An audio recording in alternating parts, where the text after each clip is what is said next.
All right, guys, and welcome back to Truth About Him podcast, number one podcast for men's health and wellness. I'm Anthony. I'm Barron. And Anthony's a little bit He has a sniffles today, so yes. excuse me if my voice sounds weird if I sniff during the podcast or if I sneeze or cough. Excuse me in advance, right?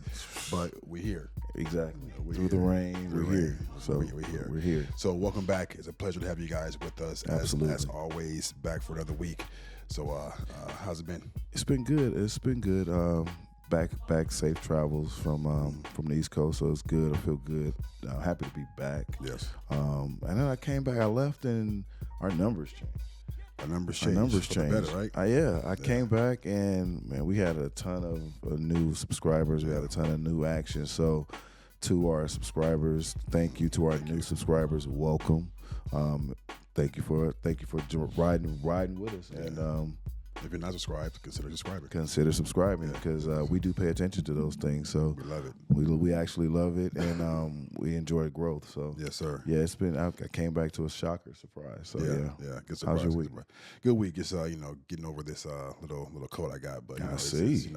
gotta keep moving. Gotta stay. Got my gotta- tea. Exactly. Some cough drops. So all is well. So you ready to hop into it? Let's get into it. All right. Let's get it. So today we're talking about should men still protect and provide, addressing whether traditional male roles still make sense in today's society. So should men still protect and provide? That's a loaded question. I asked somebody this question yesterday, and it was actually a young lady. Okay. Well, actually, she asked me what was today's podcast topic, and I told told her her, to tune in. and she said, this is the subject matter we're talking about, right?" Mm-hmm. And she said, yes, if they're worth it, in the podcast. Wow. Okay. Okay. I'm like, okay, is All that right. for it? But that actually kind of makes sense, right? And I think that it's in our nature to protect and provide, whether the other person is, I guess, in a sense, appreciative or not. Mhm. Doesn't break our natural state and break who we are or change who we are, right? But at some point, we have to figure out if the person that we are providing for and protecting, is it worth it?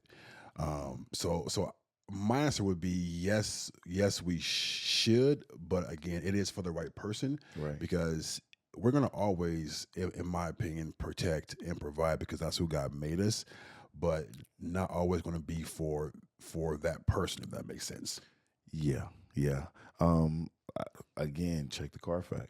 The Carfax. You gotta check the Carfax. Invest in, the people that you're investing your time and your energy in. Make sure that they're worth it. Make sure that they're worth your energy. Make sure they are an asset, not a liability. Right. So that's the homework you do first before you even think about protecting and providing. But I agree. Like, it's innate. It's in our nature, Right, to want to protect those who are with us and provide for those who are with us. There's a sense of responsibility there. But I do think that the term provide and protect it means something different in 2025 than it did in 1990, 1980. Right. Yeah, I do. Okay. Because the evolution of woman, her evolution of not having to provide and be that everything in the past because of a lack or a shortage, they had to be a certain way. So you're saying shortage back then or shortage No, back then. now? Back then. I think that women had to step up to the plate at a certain time for a lack of, our presence, or lack of our presence was there. Let's just be honest. We were always. I mean, the term "deadbeat dad" it comes from a real place. So I'm a bit confused. So when you say back then, like what do you mean? 50s, 60s, 70s? I'm talking as early as, let's just go back. Let's just do 80s. Okay. 80s. Okay. Makes sense now. Okay. Yeah, back in the 80s, where the term "deadbeat dad," that it evolved. It came from there. So the woman had to step up, and they had to. It became their new normal. Now that the tides have turned, men are stepping up. There's 2025 compared to 1980. I believe more fathers have stepped up. I'm proof of that. You're proof of that. Right. Most of the fathers that I know are proof of that. And whether it's a personal relationship I have with other fathers or people I know just from associations, like I know good fathers out there in the world. And those are the men that are now back in place where these ladies now, you don't have to step up as much, is what I'm saying. Is the ladies don't have to be everything anymore now. Okay. Because we're there, we're here, we're willing to protect, we're willing to provide. Now the question is, what am I protecting this new evolved woman from? Or who am I protecting her from? Who am I, are we providing together now? Are we providing, am I the sole contributor or am I a co-contributor? Let me ask you a question. just to really, let's back up a little bit, Mm-hmm. right? So I think everybody has a different definition of protect and Mm-hmm. provide, or let me say this: there's a societal definition when it comes to protect and provide. What's your definition of protecting and providing? My definition of protecting and providing, we're always able to, or as a man, I want to be able to make sure that my family has a roof over their head. Okay. That the lacks that I had as a child, I don't want those lacks. So my refrigerator, it has to stay full. So I'm Right. protecting that way a roof. I'm protecting, providing electricity, those things. But I'm also there now as everybody evolves is, am I present? Am I checking in? Okay. Am I providing a roadmap? Am I providing, future knowledge that I have that's something my kids are going through? Am I providing that knowledge to them or am I just holding it? Because Right. remember, knowledge isn't power. Application is. So am I making sure that they are sponges? Am I feeding and pouring into my kids as they get older? Am I nurturing and cultivating my relationship with my wife as I should, as much as I should? These are all things of protecting my relationship by cultivating, by nurturing it, by, by making sure that we have timely conversations, timely check-ins. So I don't think they were doing that in the 80s, Yeah. Yeah. So that's the evolution of protection and providing. It's more than, going out there and working a 9 to 5 and making sure because you might not have to work as much now because you're co-contributors. So Right. there's more, you have help there. So now you check in other ways. Right. So that makes sense. Yeah, I actually rock with that because the societal definition of let's say providing, right, Mm-hmm. is that we go out and we bring in the finances, we bring in the money, which is part of it. Right. But providing is also providing good counsel, right? Right. Providing protection and providing, having that ear to listen, having that, those check-ins, providing is much more than just bringing in finances. Exactly. That's an extra. Providing is like just being that sounding board, being that person that can sit there and hold space. If someone's going through something challenging, you as the provider, you're providing them with that space to really just listen, right? Exactly. Providing them that shoulder to cry on, providing them just that wise counsel. So I like what you said that because that's true. Providing is much more than just bringing in money or having a house or having a car or having food, whatever. It's much more than that. Exactly. And Yeah. I think I'll just use the term, a real man's acts moves that way, right? Mhm. He moves in a way where I'm a complete provider. Yeah. And in protecting, protecting is not just if there's an intimate threat that's coming in. No, I'm protecting you from yourself. I'm protecting Yeah. you from the world. I'm protecting you from what you watch, what you see, what you say. It's a complete thing, right? Exactly. It's not just that. The other question I have for you is that now you mentioned that back in the 80s the term deadbeat dad was kind of coined, right? Yeah. And now fast forward 2025, more dads are stepping up. So do you think that, and I don't know, so that's the question, do you think that back then more dads just wasn't seen as stepping up or seen as being fathers, and now with the social media era here now, we can actually see what dads are doing versus back then maybe they were doing it, Mhm. but we just didn't see it because even right now in 2025, there's still dads who are not stepping up, True. right? True. So what do you think about that? Um, I would say it is a little bit of both because we have more access to communication. It's more broader now, so we can see a little bit further beyond the trees. But also, I believe it's for lack of a better word, we are more knowledgeable. You Okay. know, like our fathers didn't have as much access to knowledge as we have now. Our fathers had even less than that. So they were really going by what they physically saw Okay. or didn't see in their household, and that helped guide them. That's one aspect, as opposed to, now if we don't see it, we're more evolved now to be the change that we want. So just because I didn't see it, a good father in my house, does not equally make me a terrible father in the future. Right. So I don't believe that was a thought process back then. Mm. It is a thought process now. Because even when I was growing up, I saw fatherless kids, but I also saw kids with fathers. Right. Right. I saw that. I physically saw that. My friends, I had that. So I'm not gonna say I never saw it, but I did see it. And outside of experience, you just have to know how to navigate. The pressures are different. I believe the pressures are harder now for men, but that makes us smarter because now we know how to reach out to those. We have things like this Yeah. that helps us out. This wasn't here in the 80s. So Right. if I was angry, if I felt some kind of way, only way I knew how to, I didn't know a whole lot of ways to get rid of that anger or to get rid of that tension. Destroy shit. Yeah, yeah. You destroy shit. Right. I mean, if we really gonna call it what it is, in the 80s and the 70s, spousal abuse was Right. at its high. Yeah. Yeah. Yeah. That was a norm back then, Right. and that was an outlet. It's Right. not that way now. So evolution and growth allows us to be a lot better. Thank God. Yeah. I think it we are now because of the um, I don't need a man era that we're in.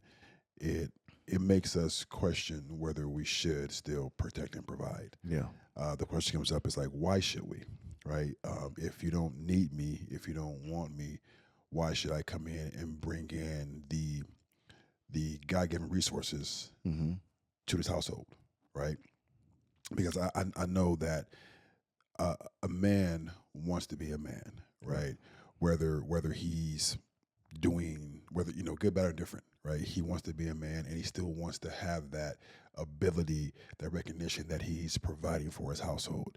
Absolutely. But if there's constant pushback, if there's constant pressure, there's constant questions about or constantly challenging a man's manhood, he's going to pull back on his resources, right? Yeah. He's going to pull back on what he on even though naturally he wants to do it, but if he can't do it and still feel like he's a man, he's going to pull back, right? And then that's going to cause further conflict between him and his significant other. Going to create a right? further divide. It's Yep. gonna further divide. Mm-hmm. So the question is, if that's the case, if we're and it's not all women, right? Some No. women, because some women say, you know what, I still need a man to protect and provide for me, and I still need it. And there are some that say I don't.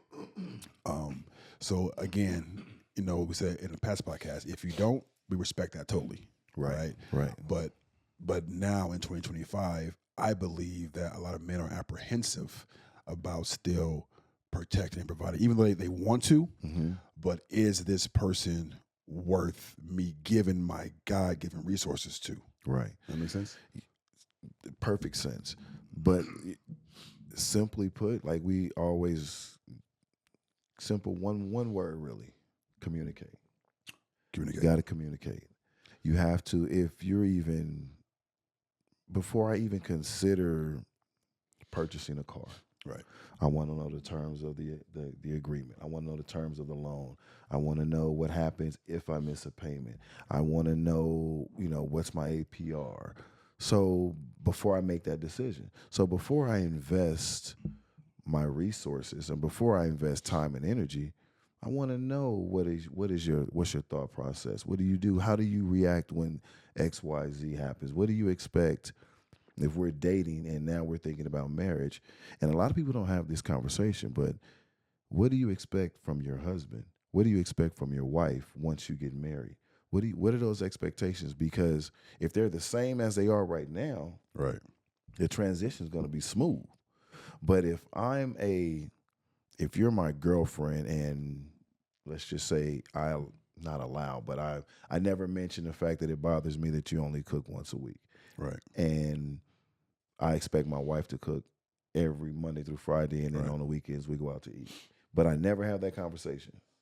Her expectations are nothing's going to change because we didn't think nothing was going to change. Nobody Right. brought it to the table. Right. So it's always good to communicate expectations so that you can know how to reciprocate that. So you can know how to navigate it. Like if you don't expect nobody to cook, then okay, well, I expect somebody to cook. So then we have to compromise. Why? Right. Because that's all relationships are. Right. It's all about compromise. So you have to, these are the conversations that you should have before you even get too involved in wondering if you should provide and protect. What does that provide and protect look like? Because some women might not think they need a Right. provider, but when you think about it from an aspect of co-contributing, Right. it's like, okay, you're just, you're providing for the team. You're, Right. cool. But if they never had looked at it that way and you never brought it up to them that way, then that thought process turns into, well, I never thought she would have said that. Oh, I never thought you wanted, I never Right. thought you could. That's the conversation. And then that divide grows. So it's always good when you start to think like, I never thought they would have, I never thought, then you start to have the conversation. Did we ever have that conversation? Yeah. Then it's like, if we never had that conversation, low key, I'm part to blame for this whole misunderstanding because we never had the conversation. And so that's how you got to look at that to me. And I'm gonna play devil's advocate on this one. All right. A little bit of pushback. All right. I love it. Love it. So the conversations and communication is, I believe, is most important. And I totally support and agree with what you're saying. At the same time, there are people in the beginning that have those conversations, right? People that they bring in their representative of who they are versus who they really are, right? And they say, "Oh yes, and I do this and don't do that," and they're had, but once their back's against the wall, everything changed. Once they hit a breakdown, or once the argument hits, or once there's any sense of uncomfortability, right? Everything they said, they go back on, right? And I believe communication does reveal that, but also not rushing into the process also reveals that as well too, right? Because at some point, someone is going to reveal who they truly are. Yep. Right. And if you take the leap before they reveal that, then that's your fault. But you have to be mature enough to look through and know that, you know what, this sounds good, this feels good, but I know that him and her, or her and him, we have not been pushed yet. Our back hasn't been up against a wall yet. We have not come against any adversity yet. Right. So, and not saying that you want any, but it's kind of inevitable. It's right? inevitable. You're going to have some type of adversity when you're with someone and you're building with someone. But once you're there, you see how they truly act. And I tell people, like, you don't just want to give somebody and just look at the flowers and the roses. No. You want to see the flowers and the ugly, right? Because you want to make sure you can love both. Exactly. Right? Exactly. You gotta love them in their beauty and in their ugly. So when people step in and they say, you know what, this is me, take it at face value, but know that this could change. It sounds good. It could change, because once they're back against the wall, you're going to see who their true character is, right? You answered that question right there. The greatest predictor of history, of the future, is history. So, give it time. You really have to sit back and invest time and realize this person, because like you said, when adversity hits, that's what person's going to show you who they truly are. Right. Now, here's the question. Once adversity hits and you see who this person is, and let's just say you roll with it, right? Mm-hmm. And then multiple hurdles come, and you see who this person truly is. If it doesn't affect you to the point where you're ready to leave, is it okay to stay? Like his or her ugliness is fine with me. Mm-hmm. It's not as bad as people may say. I can deal with that. Right. That's fine. I can deal with those imperfections. Is it okay to stay in that situation? I would say yes, but Okay. right. It's okay to stay if they're ugly. It's not demeaning. It's not castrating you. It's not speaking to you like you're not a man. It's not demonizing you or attacking you. Right. And if they're willing to work through, communicate, and get help for the ugly, right? If you let me support you now, I can't fix it for you, Right. but if you allow me to support you and get into that place of healing, 100%. However, if you're emotionally castrating me, attacking my manhood, calling me names, cussing me out, that's some stuff I won't deal with, right? Right. So I completely agree. so I'll say yes or no. It depends on how that ugly looks. On how bad the ugly is. Right. If they're reacting because of some trauma in their life that they want help with, 100%, I'm there. But if you're blaming me and pointing fingers for your shit, that's what I won't do. Right. And what if it's something like that? Now, see, that's ugly as fuck. That's Right. ugly. Right. Right. But what if it's like, maybe this is a scenario, maybe the person you're with is not really good with finances. Right. Really good with, staying on top of their bills. Right. But you are. That's an essence of protection to me. Right. It's like, okay, I know your strengths. Right. I know your weaknesses. I'm here to cover us. Right. In your time of weakness. I'm willing to cover us because I know at some point it's gonna come back to where I may need to be covered. Right. So when we were to our original question, should men protect and provide? That is a form of protection that I was thinking about. Knowing your partner's weaknesses is just as good or is just as great as knowing their strengths. And their weaknesses and their ugly may not be something that is demeaning, but it's ugly. It's like, damn, you can't pay your bills, or you can't stay on top of your bills, or, you stress out when there's, $50 in their bank account. Like, you just go off the deep end. Yeah. Knowing these weaknesses and knowing, checking the Carfax, then okay, this vehicle is still worth the purchase, because it only had one minor fender bender. Okay, I can deal with that. This works for me. Yeah. And you want to know the weaknesses, not to expose them, but to support them. Exactly. Right. Support them and say, you know what, this is where, in a sense, you're lacking. I'm strong here. You know what? Let me take the lead, or let's work on this together. Right. I think that's a life lesson, period, because even with you and I, right, you're super organized and super structured and super boom, boom, boom, boom, boom. I'm not. Right. So it's like, but and I have my strengths. Right. So we complement each other. Absolutely. Right. So that makes us get to where we want to be a lot faster. And I think the same thing happens when you're with someone. It's the same thing. It's like, you know what? Everybody is not 100. No. Right. Everybody has a weakness or something that they're not good at. Everybody does. Yeah. Everybody does. But if you have the right partner that can come along and help move you through that, help you know what, babe, you know what? I see it. I got it. Right. Because I know that one day, you'll get me. Right. And not saying that you're doing it for that, but just knowing that, you know what, we're here and this is something that we're building together. Yep. I know we're covered. Like between the both of us, we got this thing 100% covered. So we're good. Even when, because like I'm a person that, like you said, I plan, I'm detailed. But the fault that comes with that is I start thinking about April and I'm still in February. Right. And so I tend to like go off on this tangent, this whirlwind of like, damn, I gotta get this, I gotta get this. I'm like, bro, calm down. It's just February. What are we doing? Right. Person that checks me on that, my wife. Right. Calm down.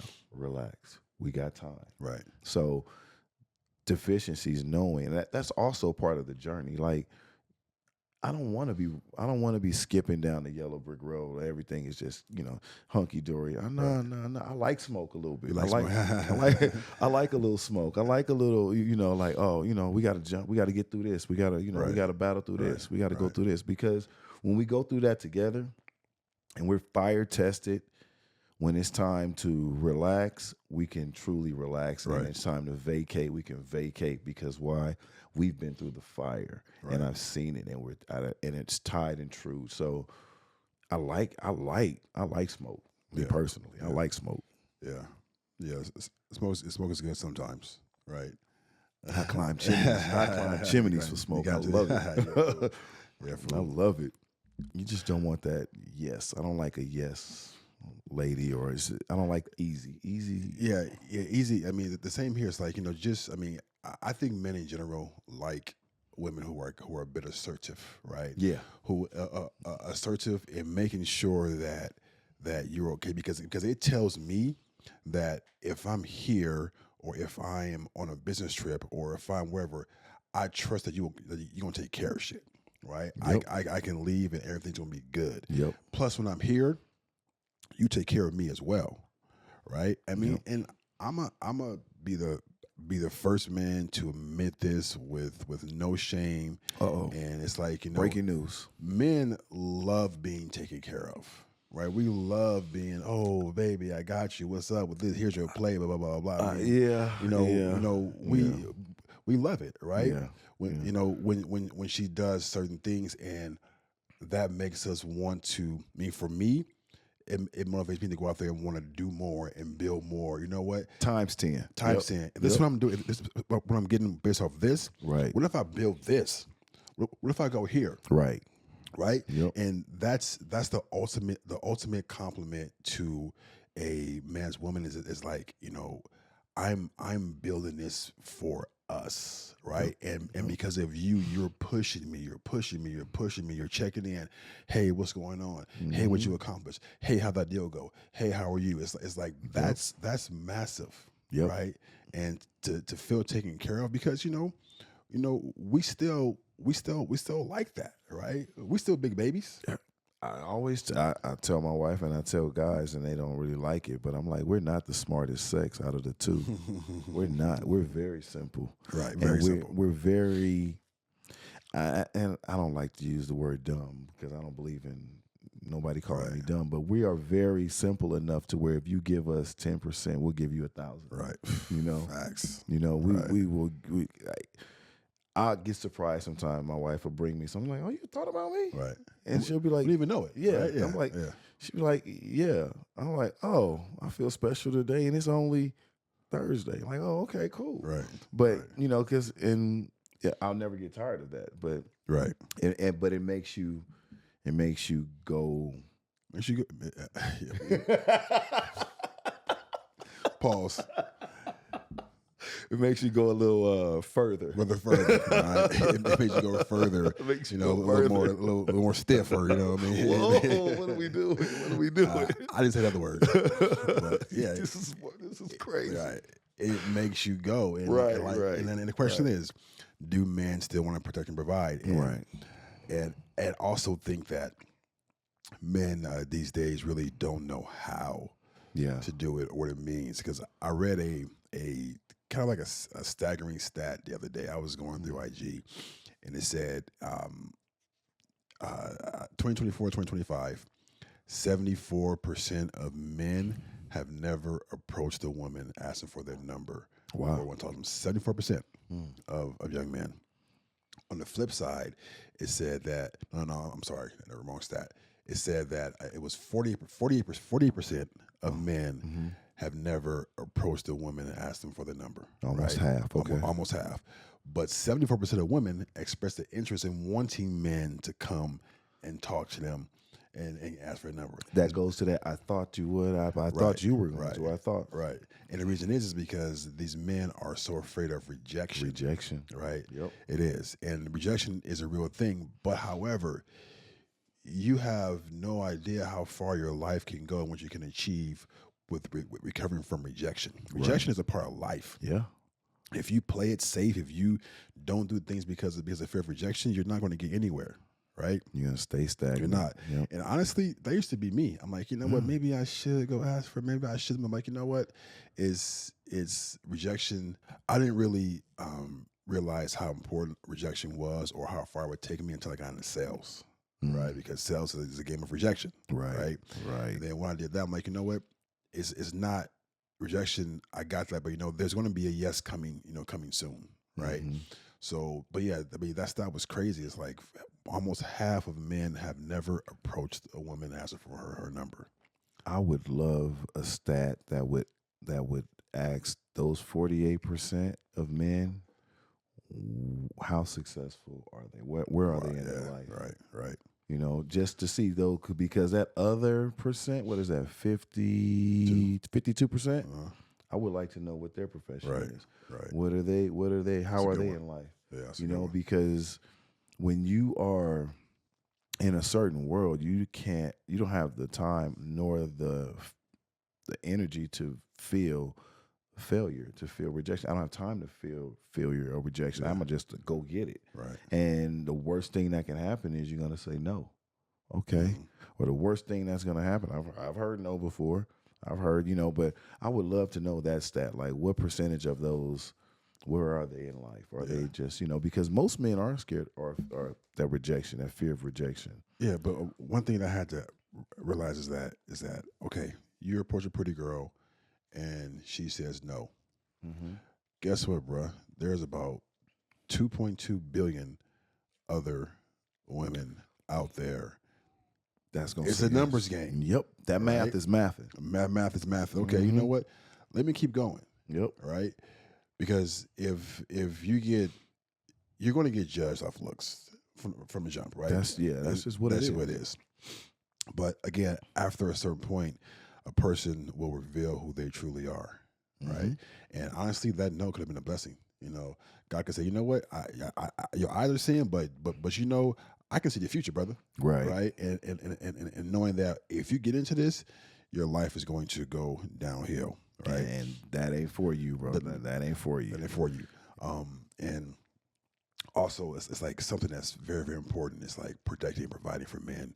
Is that I never knew the importance of having, or the effect of having someone by your side, a woman by your side that can make you or break you. They can be cause your success or your demise. Yeah, I never believed that, but if you look at all of the people who are successful, you got Warren Buffett, you got Bill Gates or whoever, right?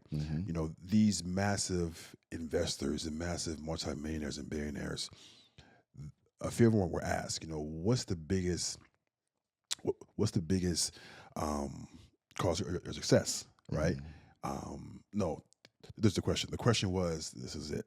What's the biggest investment that you made in your life, right? It's marrying the right person, right? Because, like we said, whoever she is, can do wonders to your life, to your self-esteem.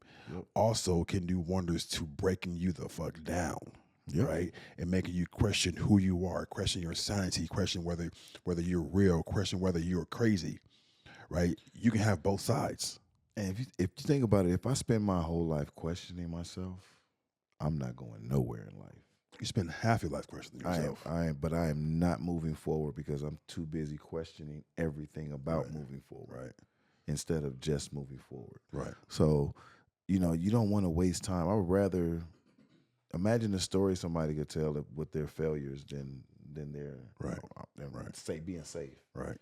So you can't, if somebody's in the same job and never seek to get a promotion and never seek to move higher up or anything, then that person is stagnant. That's not somebody I really want to talk to or be around, unless I want to just get to right there and that's it. But that's never. You should always be wanting more. You should always be striving for more. But more importantly, you need to be with somebody that's going to push you to strive. Right. That's going to, hold you accountable.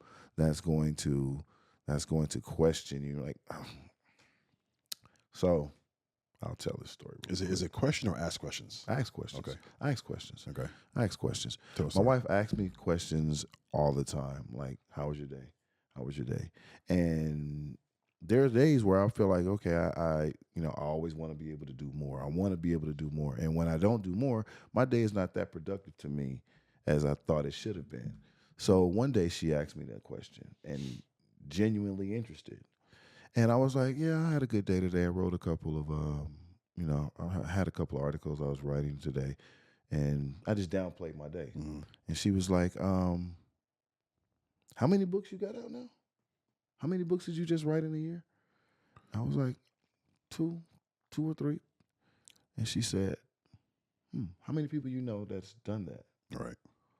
And I said, not many, not nobody else. Like, yeah, so do what you talk about. Give yourself grace. Today was a day where it wasn't as productive as you wanted, but your day was productive. Right.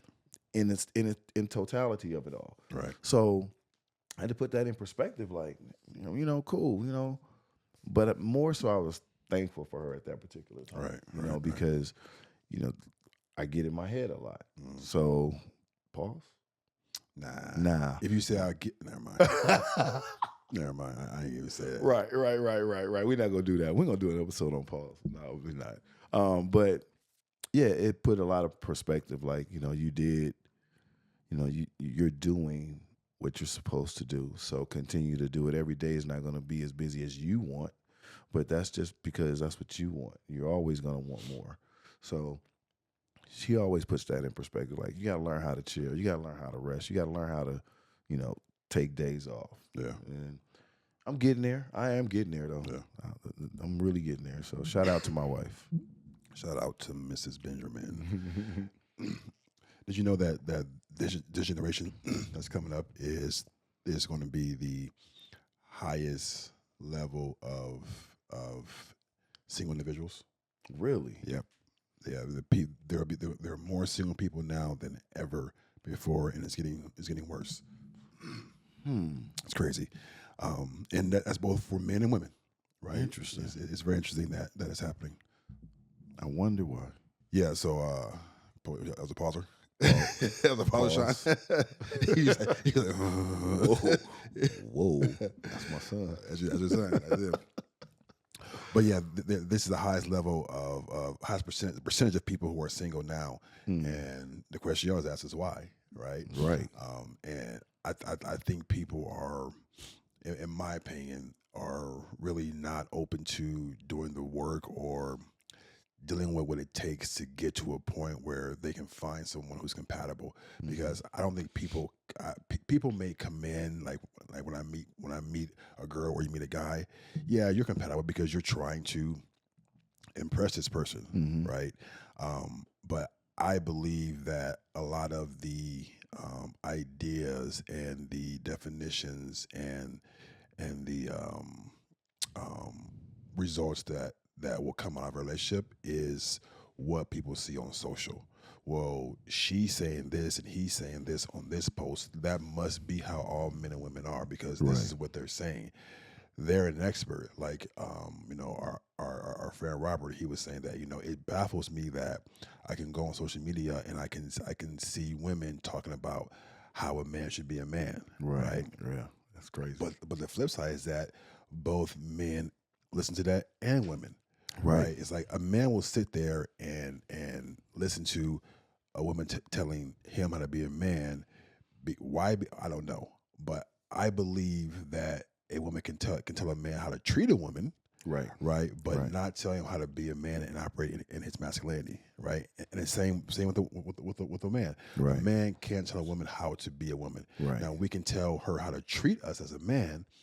But I think that we come to the conclusion on how men are going to be, how women are going to be based on what we see on social and not going out there and experiencing life. Right?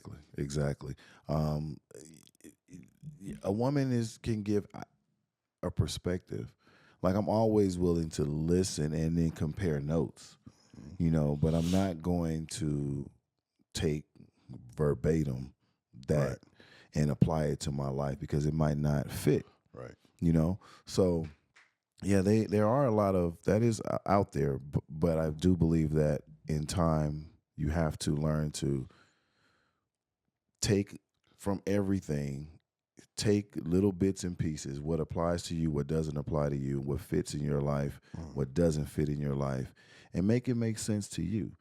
There's no such thing as bad information. It's like just that. Yeah. bad learners. It's bad. Right. It could be a whole bunch of stuff here, and you pick and choose what you want. If it doesn't make sense, it goes out. That's why we have filters up here, so that we take in everything, and then if it works, it works, and if it doesn't, guess what? It goes to the wayside. Right.